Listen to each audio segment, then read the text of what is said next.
This is Special Access Need to Know Wednesday, Florida Maquis Patreon channel. If you are here, you are at the $10 subscription level. I do apologize to Maquis Masters, Roundtable, and of course Secret Saturday. This is the first day that I felt like I could get through two videos, my normal one for YouTube and one for Patreon. There has been a shift on the left that no one is seeing, and I thought we would talk about that today. I have alluded to in other videos that the ELN, the FARC, the paramilitary groups fighting for independence in Colombia and Venezuela are largely made up of women. And they are about as terrifying a group of people as you would ever want to encounter if you were on the wrong side of them. It's a very strange thing to see this woman come to power and bring a brand new definition of activism and socialism to Washington, D.C. She's 29 years old, and while the current leader has fashioned himself a master of Twitter, social media is not something a 70-something-year-old wants to get into a fight with a 29-year-old on. It's just, it's not your battlefield.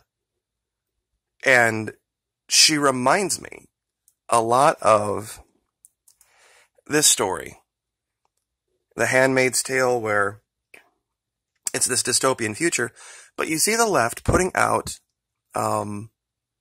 imagery and speech that has a lot more of a violent flavor to it, in the sense that they don't really care about being so PC anymore.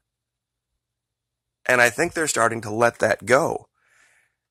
One of the things that I thought was strange was this use of language that she said, talking about the agenda, how they've attacked her for dancing and all this other stuff. And she's basically said, now that you've blown all of your ammo, we're going to run train, pardon the term, on their progressive agenda. Well, that's a hard thing to respond to, especially since the right really has nobody after him. Nobody, there is no young Republican, there is no young, fresh idea typed libertarian, breaking the mold conservative. Everybody seems to be cowering around this guy's coattails. And the real energy in this country is now coming from the left, even if it's irresponsible energy. A lot of people made that allegation against the people who came to this country so many hundred years ago, doing something crazy, trying to start a new nation when they had families back in England, and they were using England to even build the colonies.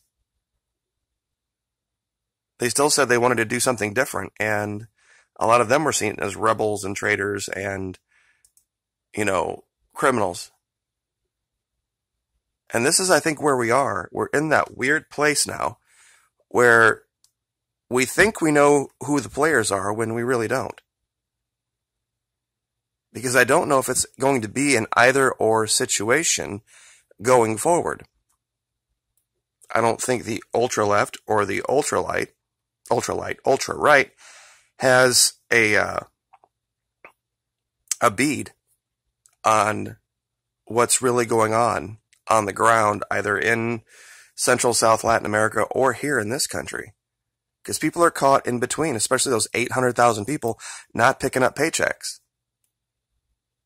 And when Section 8 stop paying, and the food stamps stop, and all this other stuff happens, they aren't going to be blaming the left for this. It's all going to be about this wall, which I wish I could have articulated it better. That when our leader says we need a wall between us and all of Latin South America, basically what he's saying is he believes all of Latin and South America is shithole. All 600 million of them personally. He doesn't understand that they're not making distinction like he might be in his mind, between the good ones and the bad ones. It's just something that goes to culture. If you would have a neighbor and you would put up a giant wall in between you and your neighbor's house so that you didn't see your neighbor, you didn't hear your neighbor, you didn't talk to your neighbor, that's how they take it. And I think it's how a lot of people would take it too. Especially since we're not talking about building walls on our northern border. Not worried about those people. They can come across anytime they want. So that's what kind of makes it racist. I guess if he had decided to build a wall all the way around the country, including on the coasts and through the water and all that, maybe they wouldn't have taken it so personally. But it's starting to seep through, this idea that they can take the gloves off and they can win in the arena of ideas.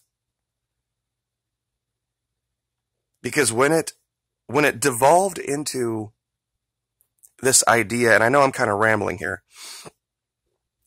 but this started 2 years ago.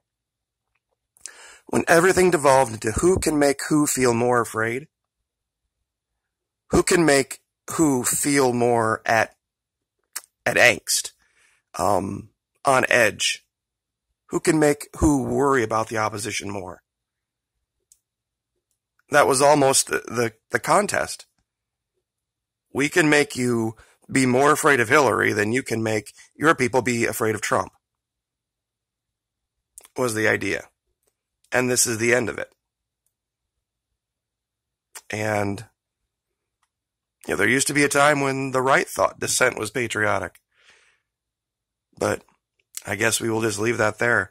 I'm going to continue to keep an eye on this, but this is a breakdown of all the different things that are going to happen with the shutdown coming up in the next couple of weeks. But it's definitely a chess game out there now, and this girl is winning big. And I don't think they realize why. Hopefully they'll figure it out soon. You guys have a great night. Thank you so much for your patience. I'm going to try to get caught up on these videos over the next couple of days. We don't normally do videos on Thursdays and Fridays, but I'll try to see if I can get a couple up to make up for the weekend. So you guys have a great night. Like, share, subscribe.